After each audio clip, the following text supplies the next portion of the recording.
हाय दोस्तों, कैसे हैं आप लोग। Welcome to target mission. आप सभी पार्ट थर्ड ईयर स्टूडेंट के लिए जिनका हिस्ट्री ऑनर्स है उन सभी के लिए बहुत ही इम्पॉर्टेंट ये वीडियो है। पेपर 5 का पूरे 10 क्वेश्चन जो बहुत इम्पॉर्टेंट है उसको हिंदी और इंग्लिश दोनों में एक्सप्लेन के साथ आपको बताया जाएगा। तो आइए देखते हैं ये क्या है 10 प्रश्न। आप इसे ज़रूर बनाएं। ये एग्ज़ाम में बहुत ही ज़्यादा संभावना है कि ये क्वेश्चन ही आएगा। तो इस तरह का ये संभावना को रखते हुए ये बहुत ही महत्वपूर्ण सवाल है। आप लोग ज़रूर एक बार देख लीजिएगा आप अपने एग्ज़ाम से पहले। Question number 1, discuss battle of Buxar, यानी कि बक्सर का युद्ध। ये बहुत ही महत्वपूर्ण क्वेश्चन है। देखिए, पहले आपको ये बता दें कि ये महत्वपूर्ण क्वेश्चन कहाँ से लिया गया है। तो ये जितने भी 20 साल के क्वेश्चन पेपर हैं पाटलिपुत्र यूनिवर्सिटी का, उससे लिया गया है। अभी बहुत लोगों को कन्फ्यूजन होगा कि पाटलिपुत्र यूनिवर्सिटी 2018 से बना हुआ है तो फिर 20 साल का हम क्यों देखें। तो आप सभी के लिए है कि पाटलिपुत्र यूनिवर्सिटी पहले मगध यूनिवर्सिटी था, तो सिलेबस वैसा ही है, बहुत कम सिलेबस को चेंज किया गया है। तो फिर हम उसी क्वेश्चन को प्रैक्टिस करके जाते हैं अपने एग्ज़ाम में। आप लोग फर्स्ट ईयर सेकेंड ईयर में ये चीज़ ज़रूर नोटिस किए होंगे।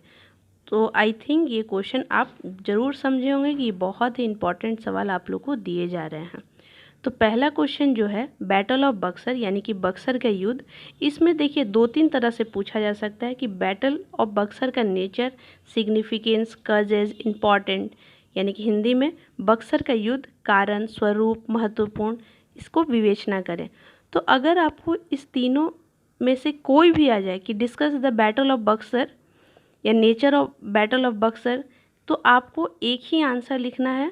इसको कैसे लिखना है, पहले बैटल ऑफ बक्सर यानी कि बक्सर का युद्ध के बारे में थोड़ा इंट्रोडक्शन दीजिए, फिर पॉइंट में उसका क्या इम्पोर्टेंट है, ये लड़ाई क्यों हुआ था, इसका नेचर क्या है यानी कि इसका स्वरूप क्या था, और ये बक्सर का युद्ध क्यों बहुत ही ज़्यादा महत्वपूर्ण है। तो इस तरह से एक ही सवाल में ये 3-4 जो टॉपिक है ये पॉइंट वाइज आप लिख सकते हैं। तो ये यानी कि ये सवाल आपका पूरी तरह से कंप्लीट हो जाएगा। सवाल कुछ भी है, आप अपना 3-4 पेज का एक नोट्स ज़रूर बना लें। और उसमें कैसे बनाना है, पहले इंट्रो, फिर बॉडी पार्ट दीजिएगा, बॉडी पार्ट में कुछ पॉइंट और कुछ डायग्राम बना दीजिएगा, उसके बाद आप कंक्लूजन लिखिएगा। ठीक है।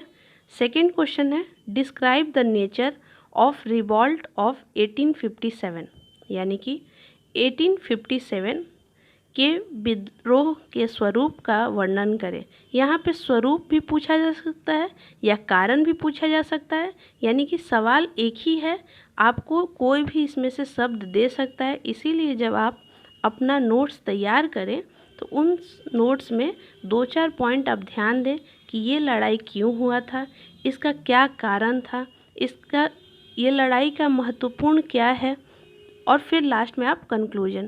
तो यानी कि इंट्रो, बॉडी, कंक्लूजन। बॉडी में आप थोड़ा डायग्राम और पॉइंट ज़रूर लिखिएगा। आई होप ये यहाँ तक आप समझ गए।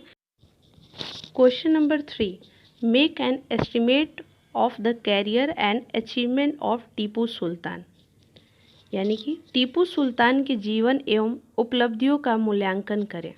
देखिए, ये सवाल को 2-3 तरह से पूछा जा सकता है। पहला कि एंग्लो मैसूर संबंध या एंग्लो मैसूर रिलेशन, या ऐसे भी पूछा जा सकता है कि हैदर अली की जीवनी बताइए या उपलब्धियाँ।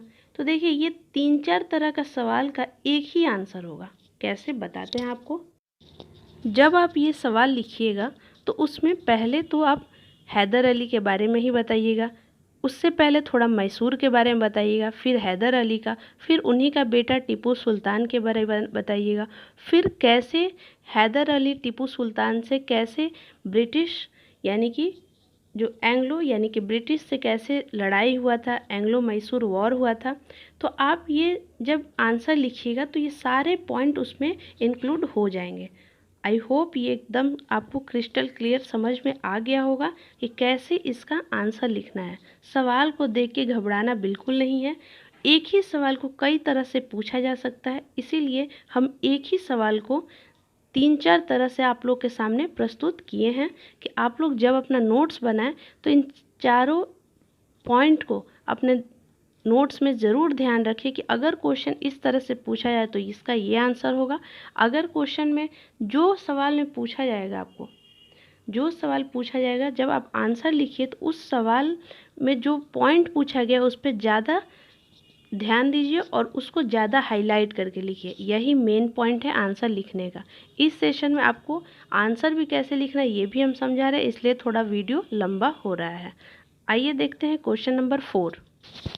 Right an essay on Anglo Maratha relation या downfall of Maratha. Anglo Maratha संबंधों पर एक निबंध लिखें। Question number 5। Give an account of the reform of Warren Hasting, यानी कि वॉरेन हास्टिंग के सुधारों का वर्णन करें। Question number 6। Assess the various reform of William Bentinck, यानी कि विलियम बेंटिंग के विभिन्न सुधारों का आकलन करें। ये रहा आपका पेपर 5 का जो बहुत इंपॉर्टेंट है। Question number 7। Discuss Raja Ram Mohan Roy contribution toward English education, यानी अंग्रेजी शिक्षा के संदर्भ में राजा राम मोहन रॉय के योगदान की विवेचना करें। इस क्वेश्चन को ऐसे ही पूछा जा सकता है, ब्रह्मो समाज, यानी कि ब्रह्मा समाज। तो राजा राम मोहन का ही ये था ब्रह्मो समाज। तो इस तरह से क्वेश्चन नंबर 7 भी बहुत इंपॉर्टेंट है। Question number 8। Discuss the causes and effect of battle of Plassey, Plassey युद्ध के कारण एवं परिणामों की विवेचना करें। Question number 9। Discuss Anglo Awadh relation up to 1857, या 1857 तक अंग्रेज एवं अवध संबंधों का उल्लेख करें। यानी कि इस क्वेश्चन को ऐसे ही पूछा जा सकता है, एनेक्स ऑफ अवध, यानी कि अवध के विलय की परिस्थितियों की विवेचना करें।